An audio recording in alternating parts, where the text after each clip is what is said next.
Assalamualaikum warahmatullahi wabarakatuh. Yang terhormat Ibu Dr. Randa Titi Nurhayatin MPD dan juga Bapak Arifin Ahmad SPD MPD selaku dosen pengampu mata kuliah keterampilan membaca dan menulis sekolah dasar. Izinkan memperkenalkan diri, nama saya Rida Hairunisa dengan nomor NPM 2150634 selaku moderator dari kelompok 6 yang akan mempresentasikan hasil diskusi kelompok kami yaitu menilai hasil karangan siswa. Adapun anggota kelompok 6 yaitu ada Destri Natalia Munte dengan nomor NPM 2150608, ada Sofawati Hilmia dengan nomor NPM 2150609, Radela Ayudiva Sarki dengan nomor NPM 2150623, dan juga Rida Hairunisa dengan nomor NPM 2150634. Baik, untuk mengefisienkan waktu, langsung saja ke pemateri pertama, yaitu Radela. Untuk Radela, dipersilahkan. Baik, terima kasih Rida. Yang pertama, ada pengertian karangan. Karangan adalah karya tulis hasil dari kegiatan seseorang untuk mengungkapkan gagasan dan menyampaikannya melalui bahasa tulis kepada pembaca untuk dipahami. Next.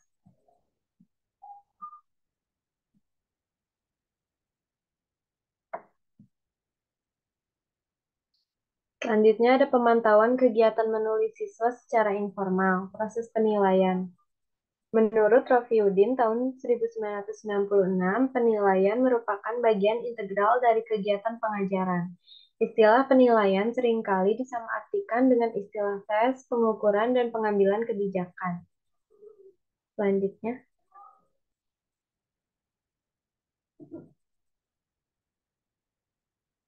berdasarkan unsur yang nilai dalam menulis karangan menurut Amran Halim dan kawan-kawan dalam Yeti Mulyati tahun 2008 mengemukakan ada 5 komponen penting yang terdapat dalam sebuah karangan, yaitu yang pertama, isi atau substansi karangan, yang kedua, bentuk karangan, yang ketiga, tata bahasa, yang keempat, gaya, dan yang kelima, penerapan ejaan dan tanda baca.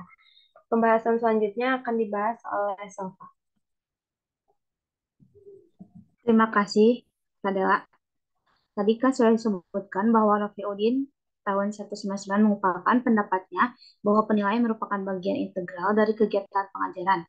Istilah penilaian seringkali disamaartikan dengan istilah tes.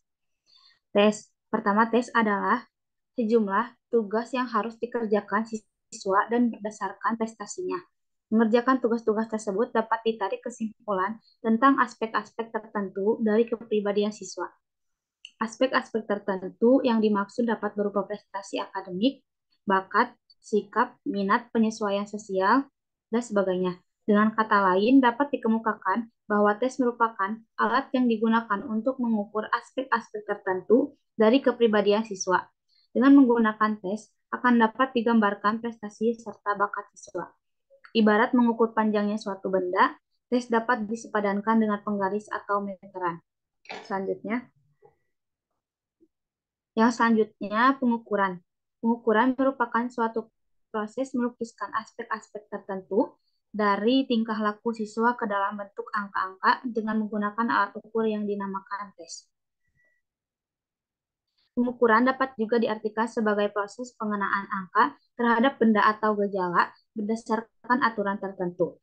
Ibarat mengukur panjangnya suatu benda, pengukuran dapat disepadankan dengan proses mengetahui panjangnya suatu benda dengan menggunakan penggaris atau meteran. Selanjutnya, selanjutnya ada penilaian. Penilaian dapat diartikan sebagai proses membandingkan hasil pengukuran dengan patokan atau kriteria tertentu dalam rangka memperoleh gambaran kualitas aspek kepribadian yang diukur. Dalam menilai kemampuan membaca, misalnya kegiatan penilaian baru dapat dilakukan setelah dilakukan kegiatan pengukuran. Pengukuran kemampuan membaca dapat dilakukan dengan menggunakan alat ukur yang berupa tes membaca. Hasil pekerjaan siswa selanjutnya diskor dengan menggunakan kunci jawaban atau rambu-rambu yang telah disiapkan. Dan selanjutnya diwujudkan dalam bentuk angka atau skor. Skor tersebut selanjutnya dibandingkan dengan menggunakan patokan atau kriteria tertentu. Hasil pembandingan inilah yang selanjutnya disebut dengan menilai membaca atau kualitas kemampuan membaca. Untuk materi selanjutnya akan disampaikan oleh Rida. Baik, terima kasih Sofawati. Selanjutnya,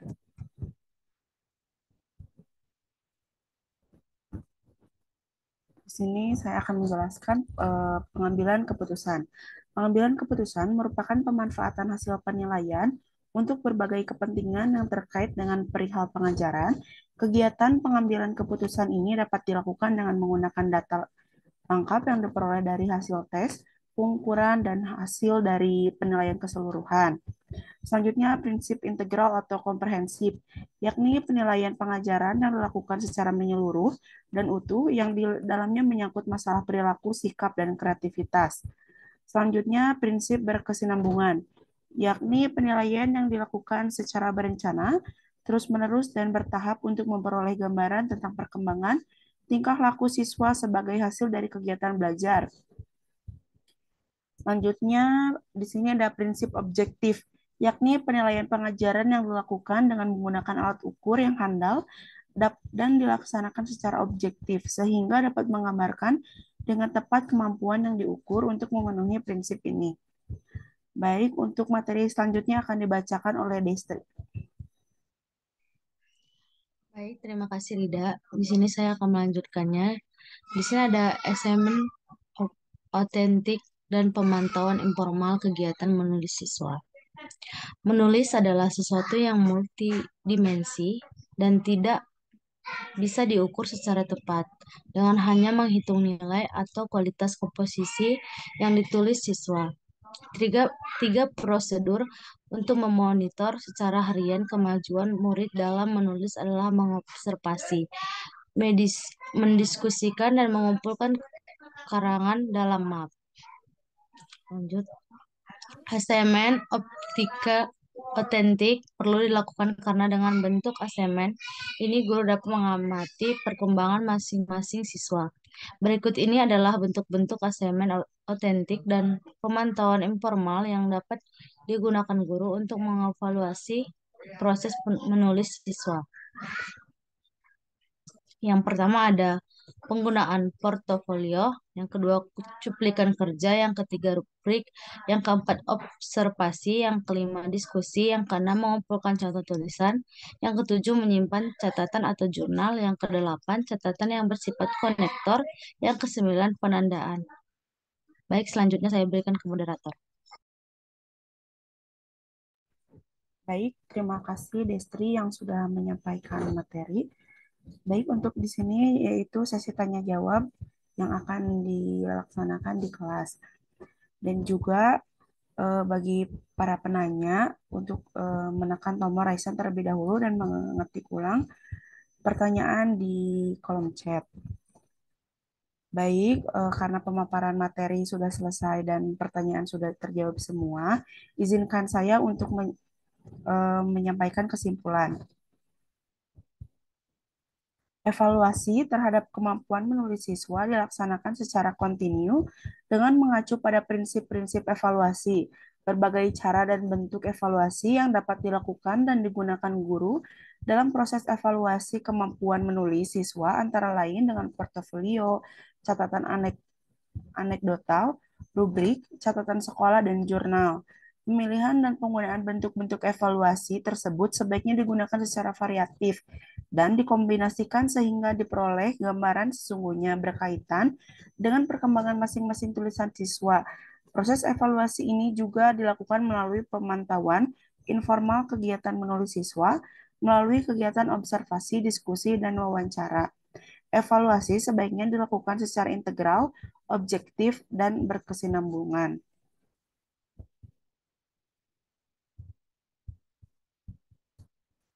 Mungkin itu saja pemaparan materi dari kelompok kami. Mohon maaf bila ada kekurangan atau kesalahan.